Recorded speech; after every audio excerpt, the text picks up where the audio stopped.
invocar el nombre de Dios. ¿Quién de ustedes ha invocado el nombre de Dios? Yo espero que todos lo hayan invocado.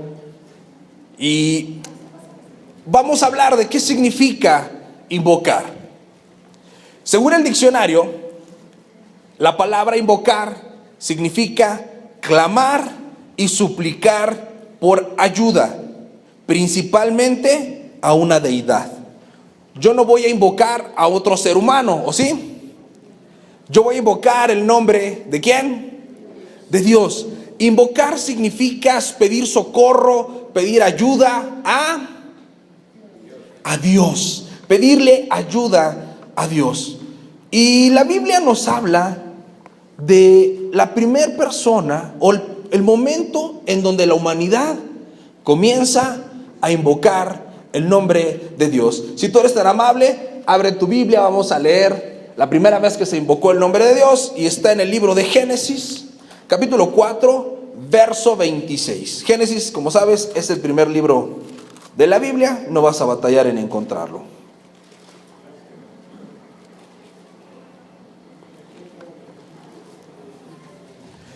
Génesis 4, 26. Y cuando estés ahí, si eres tan amable, levanta tu mano para que yo sepa que podemos comenzar a leer. Muy bien, parece que ya estamos la mayoría ahí. Génesis 4:26 dice así: y a Set también le nació un hijo y llamó su nombre Enós. Entonces los hombres comenzaron a invocar el nombre de Jehová. ¿Qué pasa aquí? Si podemos leer desde el verso 24, estamos hablando después de que Adán y Eva salen del paraíso y ellos tienen un par de hijos. ¿Cómo se llaman esos hijos? Caín y Abel. Y estos dos hijos llega un punto en donde en su corazón deciden llevarle una ofrenda. ¿A quién? A Dios. Dios se agrada de Abel y de Caín también. No le agrada la ofrenda de Caín. Y Dios habla con Caín, le dice: ¿por qué te has enojado? Si estuvieras haciendo lo correcto, yo te recompensaría, pero ten cuidado, porque el pecado está a la puerta. Después de eso, Caín invita a Abel al campo, lo distrae y lo mata. ¿Con qué? Con la quijada de un burro. Y su sangre clama justicia, y entonces Dios confronta a Caín y le dice: ¿por qué has matado? ¿Dónde está tu hermano? Y él dice: ¿a poco yo soy la niñera de mi hermano para saber en dónde está? Y Dios le dice que sabe lo que ha hecho y que a partir de ese día será errante, y lo saca de la familia. Es Dios sacando a Caín de la familia. Y en el corazón de Adán y Eva se produce una gran tristeza, porque el hijo que se portaba bien, el hijo que los honraba, ahora ya no estaba. Y el hijo que se portaba mal, ya no estaba tampoco, porque Dios lo había expulsado de la familia. Entonces Adán y Eva se quedaron, si vale la expresión, huérfanos de hijos. Perdieron a sus hijos, a uno a manos de su hermano y al otro por el juicio de Dios, que fue separado de la familia. Pero entonces ellos, por la comunión que tenían con Dios, que practicaron durante mucho tiempo en Edén, esperan la llegada de un nuevo hijo. Dice desde el verso 24: 7 veces será vengado Caín, Lamec en verdad 70 veces lo será. Y conoció de nuevo Adán a su mujer. Todos sabemos qué significa la palabra conocer ahí, ¿verdad? Bueno, es que hay niños. Y conoció Adán de nuevo a su mujer, la cual dio a luz un hijo y llamó su nombre Set, porque dijo Dios de ella: me ha sustituido otro hijo en lugar de Abel, a quien Caín mató. Dios repone el hijo perdido con Set. Y Set es una persona distinta. Set es parecido a Caín en el hecho de que buscaba agradar a Dios. Y de este hijo, que es la sustitución del perdido, cuando él tiene un hijo, que es lo que leímos en el verso 26, su primer hijo se llamó Enós. Y dice que a partir de ese momento, los hombres, o sea, la humanidad, comienza a invocar el nombre de Dios. Si tú has puesto atención en la Biblia, te darás cuenta que principalmente en el Antiguo Testamento el significado de los nombres tiene mucha importancia y hasta cierto punto refleja la personalidad y rasgos muy característicos de los personajes. Enos significa debilidad, fragilidad. Cuando Adán y Eva salen de Edén, ellos están acostumbrados a hablar con Dios. Si tú recuerdas, cuando ellos caen, dicen que escuchan la voz de Dios que se pasea en el huerto. Y eso les provoca miedo, porque saben que Dios viene y saben que han hecho algo malo. Pero la generación que siguió, que son Caín y Abel, es una generación perdida por el pecado, porque el malo mató al bueno, y Dios restaura a esa generación en Set. La tercera generación, que es Enos, el hombre ya no está tan acostumbrado a hablar con Dios. Lo que ellos conocen de Dios es por las historias que Adán y Eva les pueden contar. Entonces en Enos se manifiesta una necesidad de toda la humanidad. Se refleja que la humanidad es frágil, que la humanidad es débil. ¿Cómo somos? Frágiles y débiles. Entonces es ahí donde la humanidad comienza a invocar el nombre de Dios. Cuando el hombre es consciente de que ahora está lejos de Dios, que ya no está en Edén y cuán frágil y débil es, comienzan a invocar el nombre de Dios. Y aquí el mensaje comienza a tomar un poco de sentido en nuestra vida. ¿Cuántos de ustedes realmente hoy reconocen que son frágiles y que son débiles? ¿Quién de aquí es perfecto? ¿Quién de aquí nunca se equivoca? ¿Quién hoy no tiene ninguna necesidad? Los niños, ¿no? Ahorita que mi esposa preguntaba, ¿quién viene con una necesidad? Y todos levantaron la mano. Mi hijo, yo no tengo necesidad, papá. Está bien, hijo, tú no levantes la mano. Pero fuera de los niños, todos los demás tenemos necesidades. Necesidades grandes. Piensa en tu necesidad por un momento. Pero no te pongas triste, nomás dije piensa en la necesidad. Que todos ponen cara de aflicción. Esa necesidad te recuerda tu necesidad mayor. Tu mayor necesidad se llama Dios. Dios en tu vida. Y por eso tendríamos que clamar. Por eso tendríamos que estar invocando el nombre de Dios. Y yo les hice trampa al principio. Les pregunté cuántos leen la Biblia y les pregunté con qué frecuencia. Todos aquellos que se esperan a que sea domingo para abrir la Biblia, si la traen, no son conscientes de su condición. Todos aquellos que no oran diario, que no buscan a Dios, no son conscientes de su condición. Y no están supliendo su infinita necesidad de Dios. Mucha gente se pregunta, ¿por qué no me va mejor? ¿Por qué no soy feliz? ¿Por qué no tengo lo que quiero? Pero si no estás buscando a Dios, que es tu principal necesidad, ¿cómo pues se van a suplir las demás? Invocar significa pedir ayuda. Y alguien me decía, pero si Dios todo lo sabe, ¿a poco no sabe que yo tengo necesidad? Sí, por supuesto, Dios sabe que tienes necesidad, pero no le has pedido ayuda. Y alguien decía, bueno, pero si Dios conoce todo, Él conoce mis pensamientos. Entonces, yo a veces no oro, pero voy en el micro pensando. ¿Eso será invocar a Dios? No. Invocar significa tomar ese tiempo para dirigirme a Dios, no solo para pensar en Él. Porque yo te reto, llega a tu casa y piensa cosas bonitas de todos, pero no se las digas. ¿Quién se va a enterar? ¿Van a sentir diferencia? No. Tenemos que tomar un tiempo para buscar a Dios realmente, para decidir invocar su nombre, porque yo soy débil, porque yo soy frágil, porque yo me equivoco, Porque aún hay áreas en mi vida que no están en su lugar, que no son como deberían ser. Y tengo necesidades que no he suplido.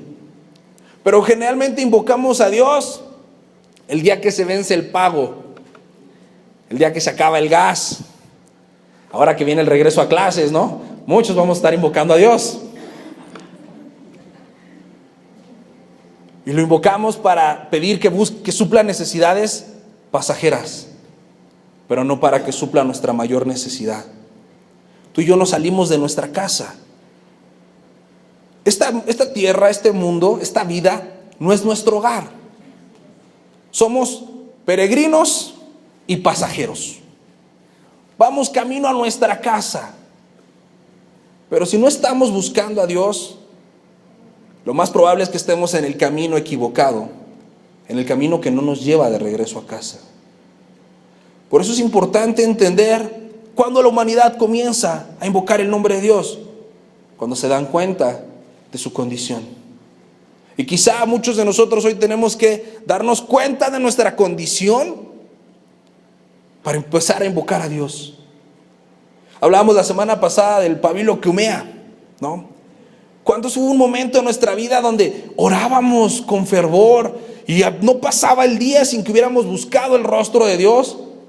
Pero hoy vivimos como por inercia.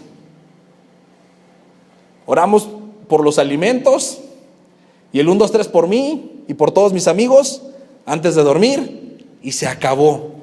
No estamos buscando a Dios realmente. Y Dios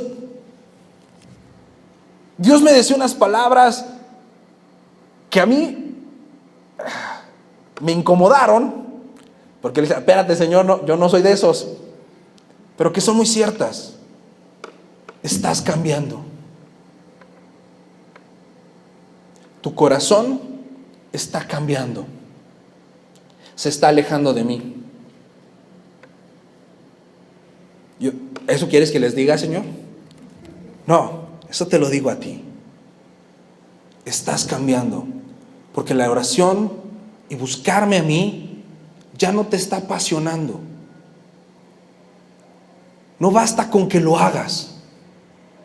Tienes que hacerlo con una genuidad, con una sinceridad en el corazón. Oraba en esta semana con carga de Señor, ¿hacia dónde va el ministerio? ¿Qué esperas de nosotros? Y la respuesta fue esa. Estás cambiando. No hagas las cosas por obligación. Hazlas por encontrarte conmigo. ¿Cuántos de nosotros estamos cambiando? Estamos volviéndonos monótonos y fríos y dejamos de invocar de verdad el nombre de Dios. Vamos a seguir. Ahí está, nos invocando al Señor. Y la primera vez, o la principal necesidad que tenemos tú y yo, por la cual invocamos el nombre de Dios, es para salvación. ¿Me ayudas, por favor? Vamos a leer lo que dice el profeta Joel en el capítulo 2, verso 32.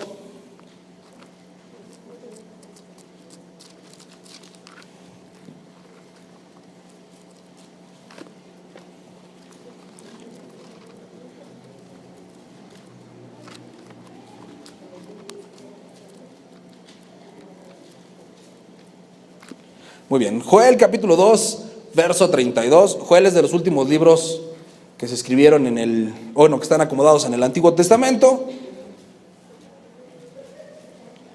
Y cuando estés ahí, levanta tu mano para que yo sepa que podemos comenzar a leer. Perfecto. Joel 2, 32 dice así: y todo aquel que invocar el nombre del Señor será salvo, porque en el monte de Sión y en Jerusalén habrá salvación, como ha dicho Jehová, y entre el remanente al cual habrá llamado. Como saben, y como les comentaba, todos hemos caído y estamos apartados de la gloria de Dios por nuestro pecado. Sin embargo, dice que a los que invocaran el nombre de Dios, todo aquel que invoque el nombre de Dios será salvo. Y esto lo repite o lo retoma Pablo en la carta a los Romanos. Acompáñame a la carta a los Romanos, en el capítulo 10, el verso 9 al 13. Romanos 10, 9 al 13. Es el famosísimo camino de los romanos. No sé si alguien lo haya escuchado.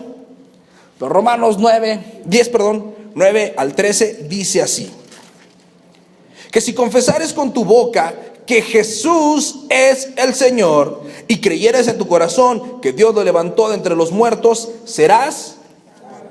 Porque con el corazón se cree para justicia, pero con la boca se confiesa para salvación. Pues la Escritura dice: todo aquel que creyere no será avergonzado, porque no hay diferencia entre judío y griego, pues el mismo que es Señor de todos es rico para con todos los que le invocan.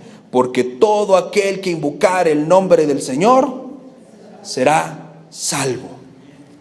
Y aquí entramos a un punto importante y bien interesante. Muchos de nosotros creemos haber invocado el nombre de Dios, pero quizá, solo quizá, no lo hayamos hecho de la manera correcta. Invocar habla de un clamor, habla de una solicitud de socorro. Cuando uno clama, cuando uno solicita socorro, es un sentimiento que viene de lo más profundo de tu ser. Estás conmovido porque has entendido que estás perdido y le estás pidiendo a Dios que te salve. No está hablando sobre repetir las palabras de alguien más.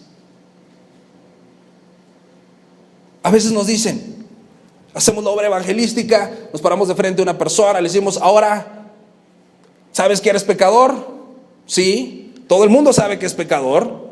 ¿Te quieres ir al cielo? Sí, todo el mundo se quiere ir al cielo. Bueno, es muy fácil. Repite esta oración después de mí y hacemos que repita. Y ahí le decimos: muy bien, ahora Cristo ha entrado en tu corazón y te vas a ir al cielo. Esa persona se va y sigue viviendo exactamente igual que antes de haber hecho esa oración. Pregunta: ¿esa persona invocó el nombre de Dios? No, porque no es por vanas repeticiones. Uno puede asistir a una persona sobre cómo orar, sí, pero la salvación no la da una oración.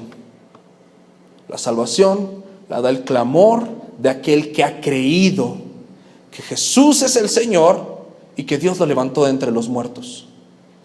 Eso es lo que hay que creer. Eso es lo que hay que confesar.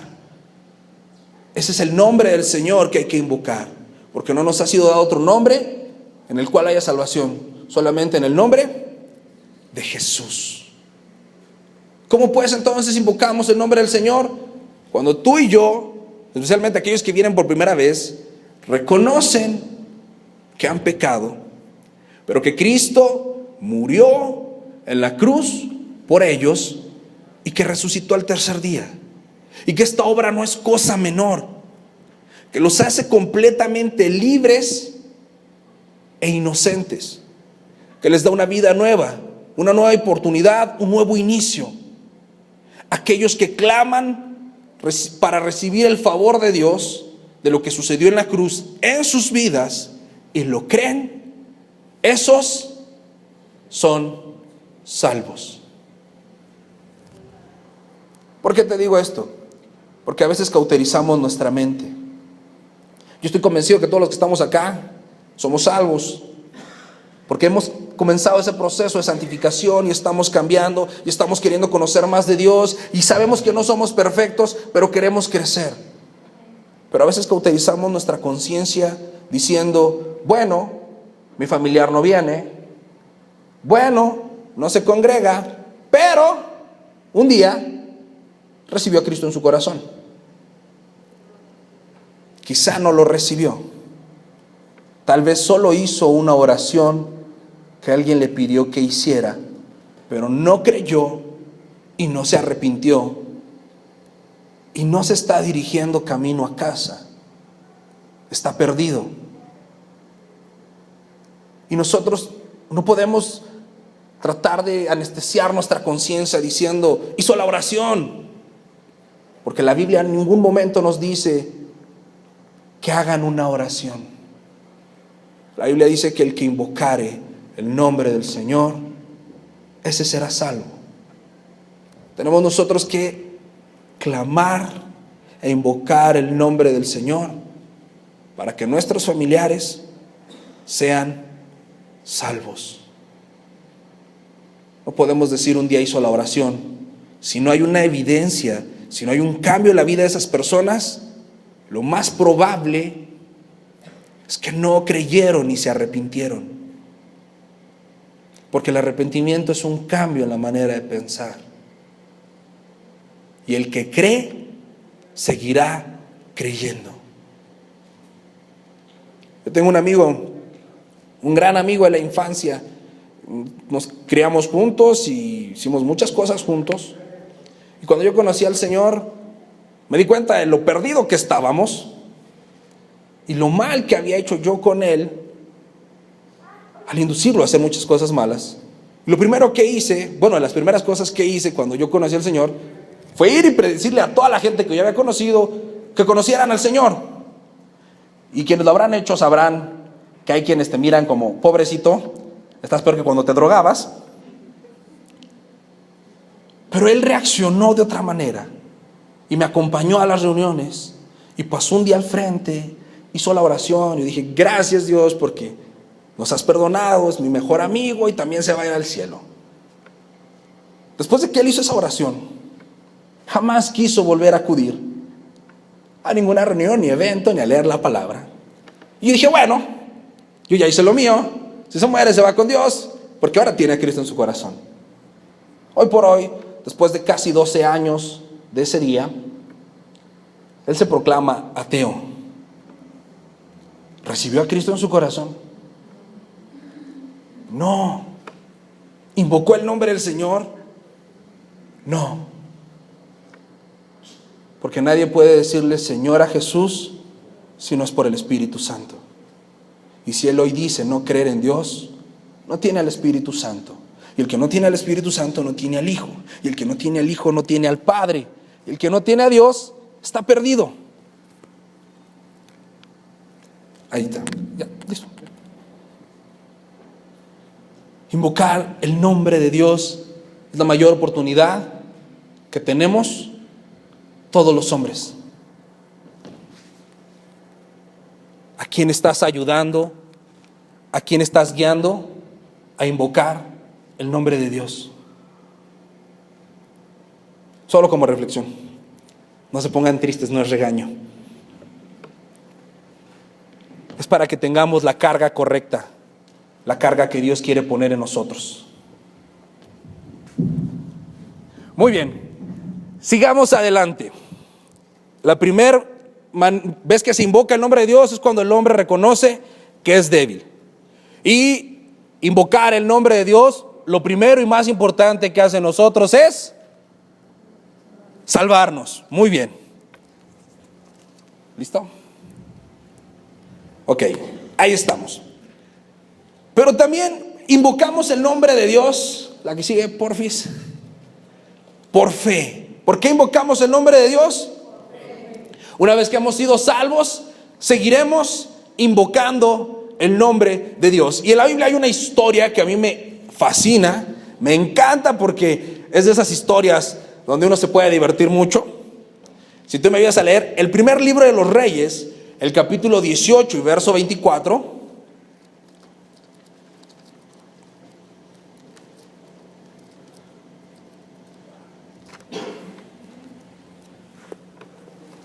Es una historia muy conocida, pero en la que nos vamos a gozar mucho.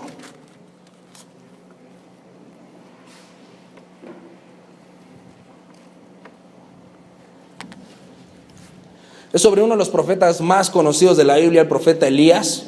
¿Alguien ha escuchado hablar del profeta Elías? ¿Qué característica tenía el profeta Elías?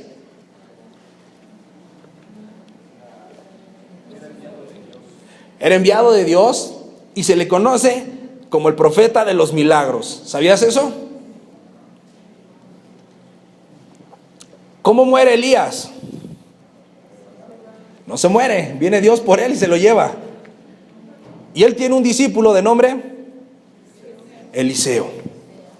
Este profeta Elías, el profeta de los milagros, vive en una generación muy parecida a la nuestra. Porque hay como dos bandos. Los pocos que creen en Dios, que aman a Dios y que defienden lo que dice la Escritura de Dios. Y los muchos que creen en cualquier cosa, que andan creyendo en lo que esté de moda. En este acontecimiento, en este capítulo que estamos leyendo, hay 400 profetas de un Dios falso llamado Baal. ¿Cuántos profetas? 400. ¿Contra quién? Elías. 400 contra uno. ¿Le están echando un montón, sí o no? ¿Alguna vez te han echado un montón? Bueno, puede ser Elías en ese momento. Fíjate por qué. Elías les dice, bueno, no nos vamos a pelear en que si lo tuyo es lo mejor o lo mío, porque eso es ambiguo. Es tu palabra contra la mía. Dejemos que Dios se manifieste y que el que sea el verdadero Dios responda. Entonces quedan que van a poner un altar y lo van a ofrecer los 400 profetas a Baal. ¿Y Elías a quién? A Dios. Matan los animales, acomodan el altar. Y les dice Elías, vengan muchachos, ustedes primero. Y fíjate cómo dice el verso 24. Invoquen luego ustedes el nombre de sus dioses, y yo invocaré el nombre del Señor. Y el Dios que respondiere por medio de fuego, ese será Dios. Y todo el pueblo respondió diciendo, bien hecho. O sea, se motivaron, ¿no? Dijeron, sí, vamos a ver quién es Dios. Porque la gente también quería saber a cuál de los dos creerles. Si a los 400 que estaban con Baal, o a Elías que estaba con Jehová. Entonces les dice, vamos muchachos, ustedes primero, yo aquí los veo, vamos a ver si Baal responde. Entonces empezaron a danzar y a gritar y a hacer cánticos. Y pasaba el tiempo, ¿y qué crees? Pues no le pasaba, nomás estaba mosqueando el animal, pero no pasaba nada. Entonces se empiezan a desesperar y agarran lanzas y se empiezan a cortar la piel como muestra de mayor devoción y sacrificio a Baal. ¿Y qué creen? Nada. Entonces Elías muestra que es un hombre con sentido del humor y dice una frase épica. Les dice, griten más fuerte, a lo mejor está dormido y no los oye. Entonces empiezan a gritar más y más, pero no sucede nada. En eso Elías les dice, traigan 7 cántaros de agua y échenselos a mi sacrificio. Y empiezan a mojar el sacrificio. O sea, si seco está difícil que prenda, ahora imagínate mojado. Entonces dice que se mojó tanto que hicieron una zanja alrededor del sacrificio y se llenó de agua. Entonces les dice, ahora sí espérenme, ahí voy yo. Elías clama a Dios, y a la primera vez que Elías clama, ¿qué sucede? Fuego del cielo cae. Está un poco oscura la imagen, pero la idea era ilustrarlo. Fuego del cielo cae, consume el holocausto, seca el agua, y dice que era tanto el calor que quedó como relamida la tierra. Entonces, ¿quién fue Dios? Jehová. Y se echaron a los 400 montoneros. Los mataron. Yo no te digo que vamos a salir y vamos a pedir que fuego del cielo caiga. No es lo que estoy diciendo. Pero aquí vemos el fruto de invocar de manera común y continua el nombre del Señor. Solamente hay un Dios verdadero, el Dios de la Biblia. Es un Dios que busca relacionarse contigo. No quiere hablar contigo cada 8 días, ni cada tercer día, ni aunque sea 5 minutos al día. No es la novia.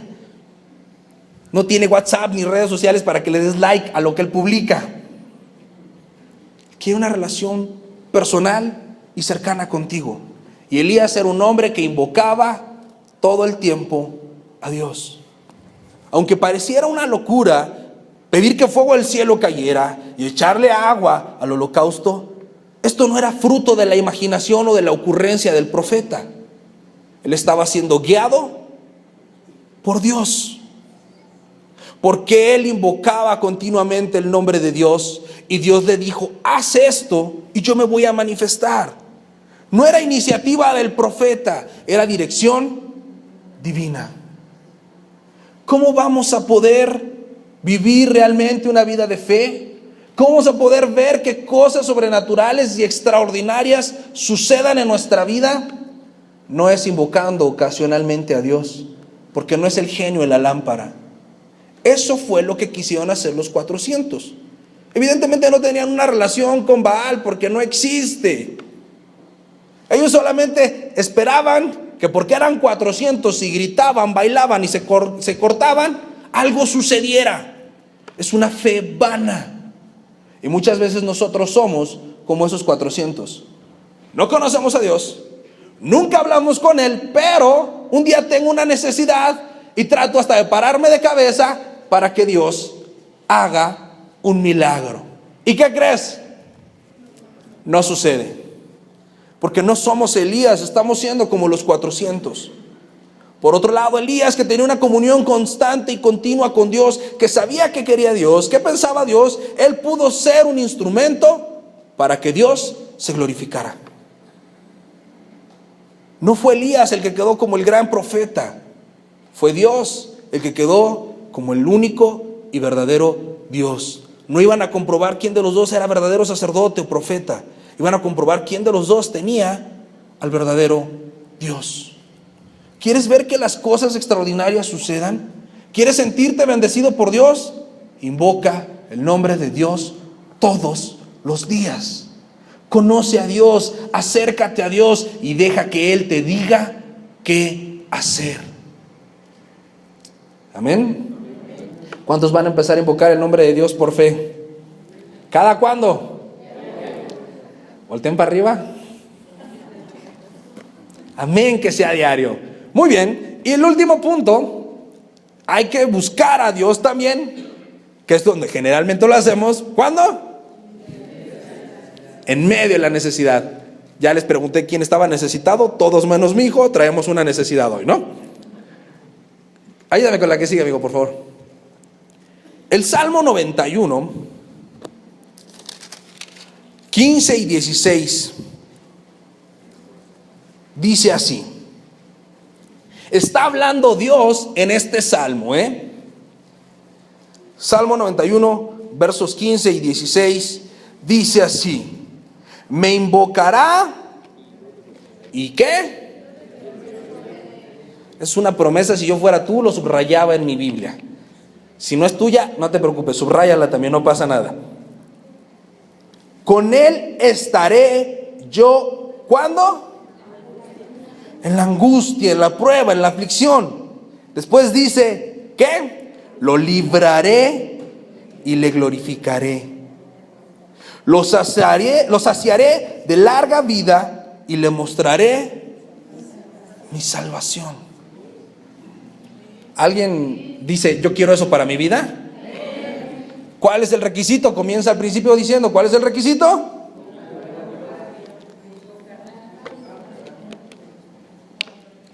Invocarán. ¿Sabes cuál es el tema de este salmo? Porque sí sabes que no podemos interpretar un versículo de la Biblia sacándolo de su contexto. ¿Qué quiere decir esto? No es que yo voy a leer un pedacito de la Biblia y voy a tratar de saber qué significa solo por ese pedacito, porque está escrito en un contexto, lo que dice arriba y lo que dice abajo. Y este salmo en particular tiene un tema principal. ¿Sabes de qué habla este salmo? De la protección de Dios. Habla de estar bajo la sombra del Altísimo. La única manera de estar bajo la sombra de alguien es estar cerca de Él. Tú no puedes estar bajo la sombra de un árbol si aquí no hay ningún árbol. Estar cerca de Dios, yo clamo, yo lo invoco y Él promete responderme, estar conmigo en la aflicción, darme su salvación y glorificarme. Pero esta promesa no es para todos, es para los que habitan bajo la sombra del Altísimo. Porque hay gente que dice, no, mira, la Biblia aquí dice que si yo clamo, Él responde. Sí, pero la promesa está dada en un contexto. Está hablando de aquellos que tienen comunión con Dios constantemente. No de aquellos que dicen, pues yo voy los domingos y que el Señor me agradezca que estoy yendo. Es bueno venir los domingos, pero lo realmente importante es lo que sucede todos los días en tu vida. Lo que haces con tu tiempo, cómo te relacionas con Dios. Yo te decía hace ratito, que la instrucción o la corrección de Dios fue: estás cambiando. Estás dejando de hacerlo por la motivación correcta. Estás dejando de gozarte y deleitarte en Dios. Él es nuestra mayor y principal necesidad. Tenemos que estar bajo su abrigo, a la sombra de Dios, debajo de Él, cerca de Él, pegadito a Dios, para entonces sí invocarlo y que Él obre. Para entonces sí poder mirar sus milagros, poder mirar sus maravillas y que Él sea glorificado. Que la gente a la que le hablas de Dios te la crea. Puede decir: no, pues sí es cierto que el Dios en el que crees es el Dios verdadero, porque se te nota, porque te dejas usar por Dios. No basta con creer que estamos bien. Tenemos que poder ser aquel que dice que el que sea Dios verdaderamente responda y que te responda. Porque podemos decir: no, si mi Dios me va a responder, y a lo mejor no te responde, y quedas como los 400 que tenían un Dios falso, un Dios a su medida. Y ese tipo de Dios, ¿qué crees? No responde. Solamente hay un Dios que responde: el Dios soberano, el Dios verdadero, el Dios que te pide: acércate a mí, está conmigo, invócame todos los días, y cuando me invocaras, yo estaré contigo. En medio de la aflicción, yo estaré contigo. Yo te voy a responder. Quizá alguien el día de hoy necesita la respuesta de Dios. Quizá alguien el día de hoy necesita un milagro de parte de Dios. Ya sabes qué hacer. Invoca su nombre, porque eres débil, porque necesitas su salvación y porque crees en Él. Amén. ¿Alguien va a empezar a invocar el nombre de Dios? ¿Les parece si lo hacemos en este momento? Vamos a tener un tiempo de oración para que cada quien invoque el nombre de Dios, que hablemos con Él y dejemos de tener un corazón frío y alejado y tengamos uno cercano y que le cree.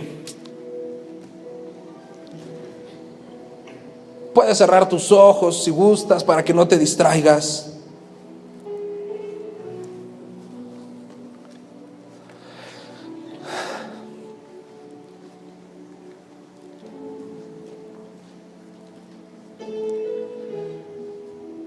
El hombre empezó a invocar a Dios, empezó a buscar su socorro y su favor cuando fue consciente de su condición, cuando supo que era frágil y que era débil.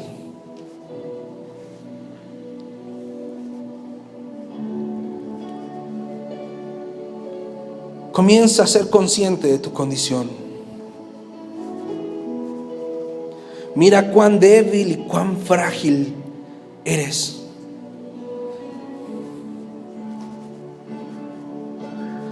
Que aunque eres capaz de hacer muchas cosas, tienes un límite, tienes un tope.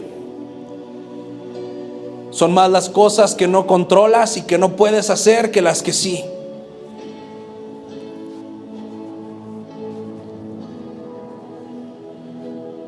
No seas parte de la generación que se pierde. No seas parte de los que se apartan de Dios, de los que no tienen un rumbo claro.